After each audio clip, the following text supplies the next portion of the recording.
Hi everyone, welcome to Reed & Willow Crafts. I'm Paula. In today's video, I'm going to be showing you how to make a beautiful Merry Christmas sign. This sign will be available for purchase on my website, which I will link in the description box below. Please make sure you subscribe to my channel, hit that notification bell, and if you like what you see, give me a thumbs up. I would so appreciate it. So are you ready to get going with this craft? I know I am. Okay, let's get started. I have a piece of scrap wood that I cut down and I put a small frame on it. So now we are going to paint this entire sign white. And we are going to be making a really pretty Merry Christmas sign. So I'm using the Rust-Oleum chalk paint in linen white, and I'm going to give this whole thing 2 coats.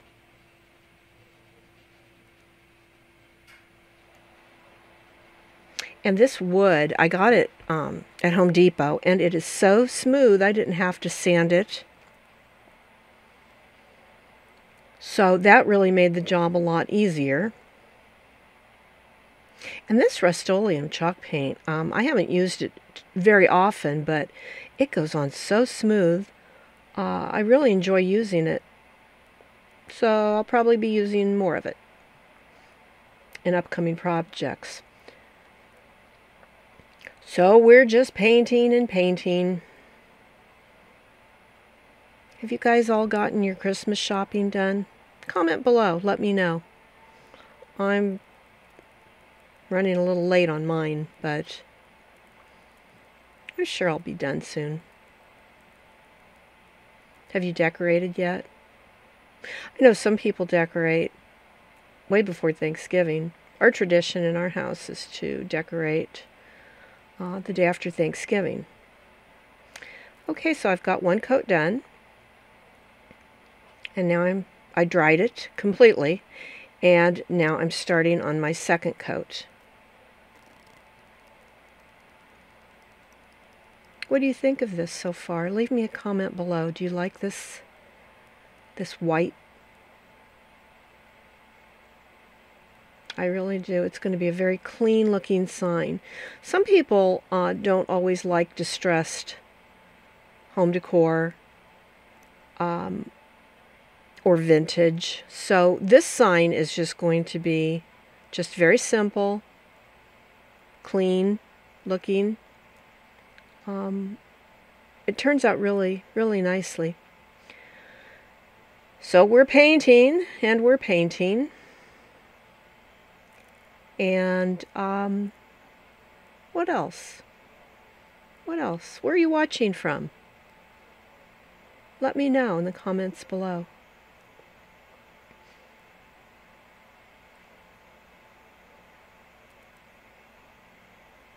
We want to make sure we get all those little cracks and crevices where I attach the frame to the wood. This was so easy to make. It's just straight cuts.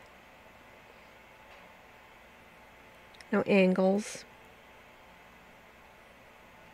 And my husband bought me a new miter saw, which I love. Okay, as you can probably tell, this is the next day. I let this sit overnight so it would completely dry because I'm going to be using my stencils on it, and I didn't want the stencils to pull up any paint. So now we're just trying to place them, see where they're going to look the best. And I'm going to get out my fuzzing mat because, as you all know, we have to fuzz our stencils so they don't stick, and they're a lot easier to pull up after you've already chalked them. So we're going to start off with our Merry Christmas sign, or stencil, excuse me.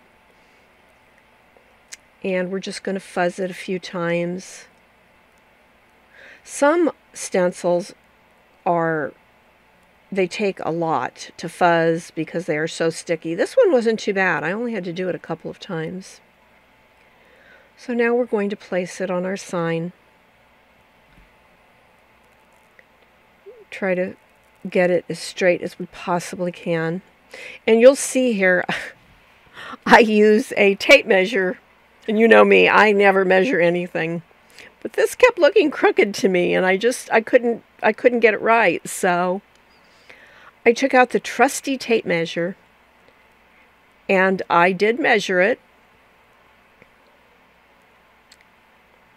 Here in a minute, you'll see the tape measure.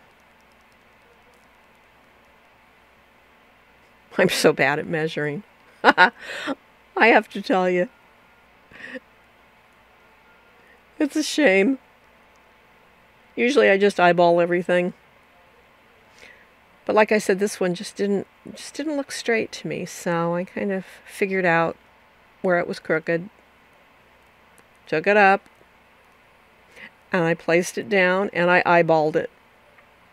Yeah, and I got it straight. So I'm measuring again.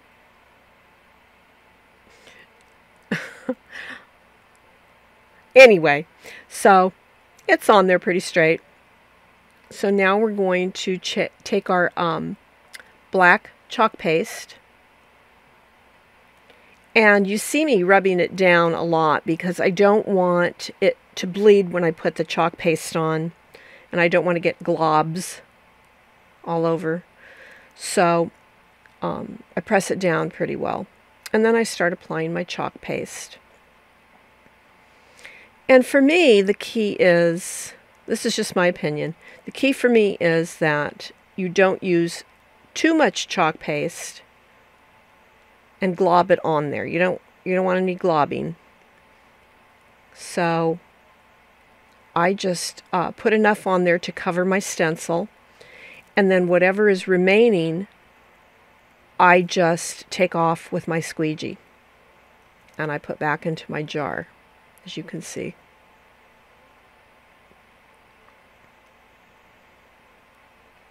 And as soon as I'm done with that, we're going to see the magic happen.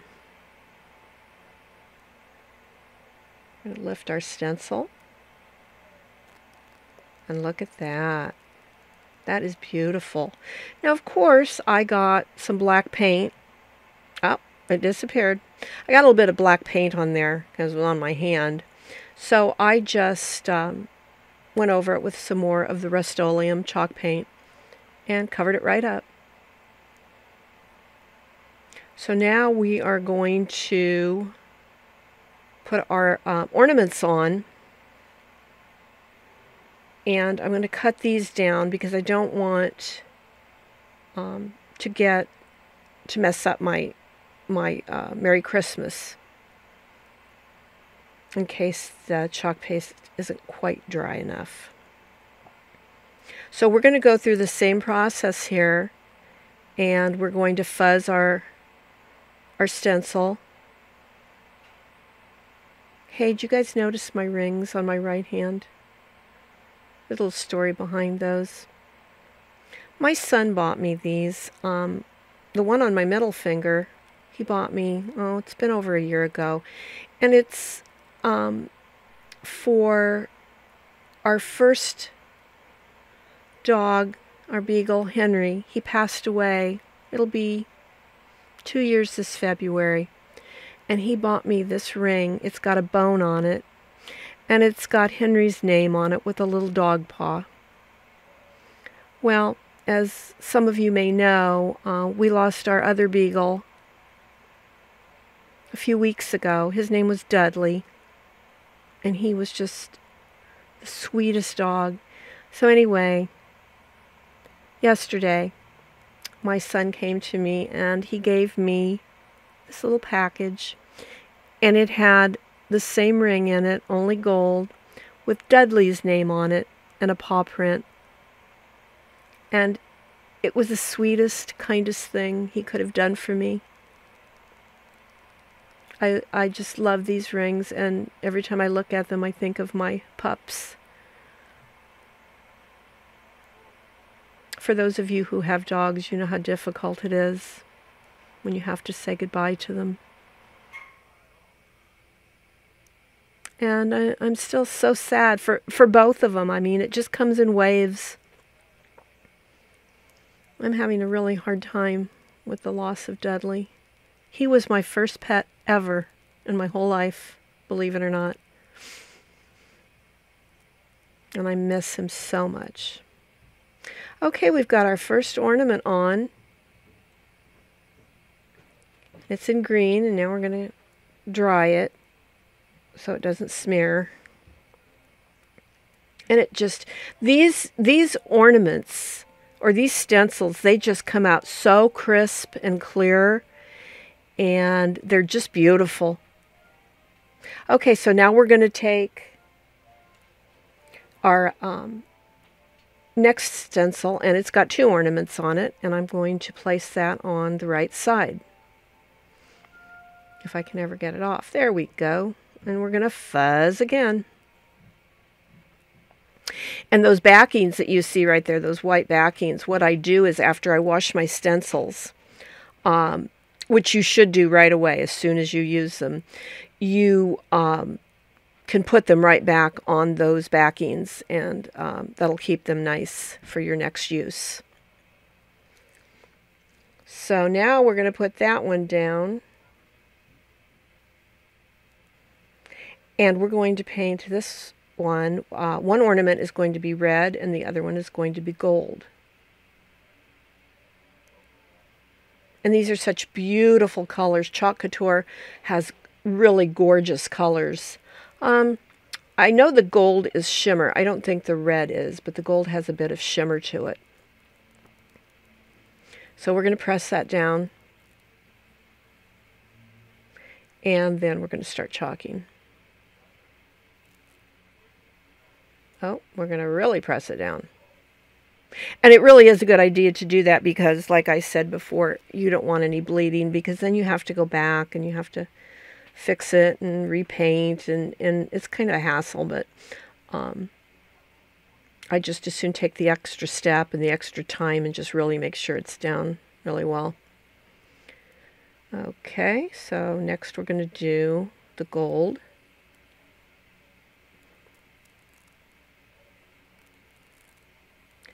I look frantic there. I don't know where to put anything. My hands are moving all over the place. I'm a mess.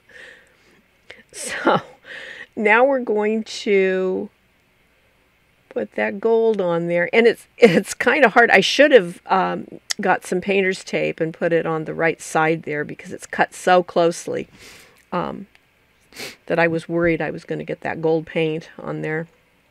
So that's a pretty good tip if you have a small stencil and you have to cut it.